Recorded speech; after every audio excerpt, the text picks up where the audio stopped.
Hello বন্ধুরা, আজ আমরা জানব পিপিএফ সম্বন্ধে। পিপিএফ যার মানে হচ্ছে পেনশন পাবলিক ফান্ড। এই পেনশন পাবলিক ফান্ডে কিন্তু মানুষ অনেক সময় অনেক লং ইয়ারের জন্য অনেক টাকা ইনভেস্ট করে থাকে। এমন পরিস্থিতিতে যারা নিরাপদে ইনভেস্ট করা পছন্দ করে থাকে তাদের জন্য এই স্কিমটি খুবই ভালো। বর্তমান নিয়ম অনুসারে পিপিএফে বার্ষিক সর্বোচ্চ 1.5 লাখ টাকা জমা করা যেতে পারে যদি এই স্কিমে প্রতি বছর এই পরিমাণ টাকা জমা করা হয়, যা 15 বছরে ম্যাচিওর হয়। এখন আমরা দেখব 15 বছরে 1.5 লাখ টাকা জমা করলে ঠিক কত টাকা পাওয়া যেতে পারে। কেউ যদি প্রতি বছর পিপিএফে 1.5 লাখ টাকা করে জমা করে তাহলে 15 বছরে এই স্কিমে মোট 22,50,000 টাকা বিনিয়োগ করা হয়। এই স্কিমে 7.1% হারে যে সুদ দেওয়া হচ্ছে তাই কিন্তু 15 বছরে 7.1% হারে সুদ হিসেবে 18,18,209 টাকা পাওয়া যাবে। এইভাবে যদি 15 বছর পরে টাকা তুলে নেওয়া হয় তাহলে ম্যাচুরিটির সময় মোট 40,68,209 টাকা পাওয়া যাবে। আরও বেশি সুবিধা পেতে চাইলে পিপিএফের এক্সটেনশনও বাড়ানো যায়।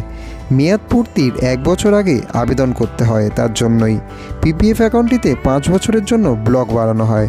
অর্থাৎ একবার কেউ এক্সটেনশন করলে এটি সরাসরি 5 বছরের জন্য বাড়ানো হয়ে থাকে। এইভাবে পিপিএফে যে কোনো এক্সটেনশন বেছে নেওয়াও যেতে পারে। কেউ যদি একবার পিপিএফের এক্সটেনশন পায় তবে 15 বছর পরে আরও 5 বছরের জন্য এটিতে ইনভেস্ট করতে পারে। এমন পরিস্থিতিতে কেউ যদি পরবর্তী 5 বছরের জন্য বার্ষিক 1.5 লাখ টাকা বিনিয়োগ চালিয়ে যায় তাহলে মোট বিনিয়োগ 20 বছরের জন্যই হবে।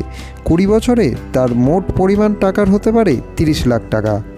7.1% হারে 36,58,288 টাকা সুদ হিসাবে পাওয়া যাবে এবং ম্যাচুরিটির পরিমাণ হবে তখন 66,58,288 টাকা।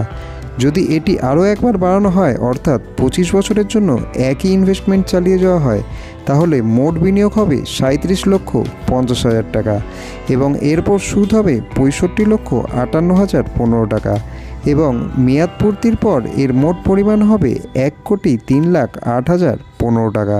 বন্ধুরা, পিপিএফ হলো একটি EEE ক্যাটাগরির স্কিম। কর বাঁচানোর দৃষ্টিকোণ থেকেও এই স্কিমটিকে খুব ভালো বলে মনে করা হয়। পিপিএফ বিনিয়োগ এতে প্রাপ্ত সুদ ও ম্যাচুরিটির পরিমাণের উপর কর সুবিধাও পাওয়া যায়। বন্ধুরা, ভিডিওটি যদি আপনাদের ভালো লেগে থাকে চ্যানেলটিকে অতি অবশ্যই সাবস্ক্রাইব করে রাখুন।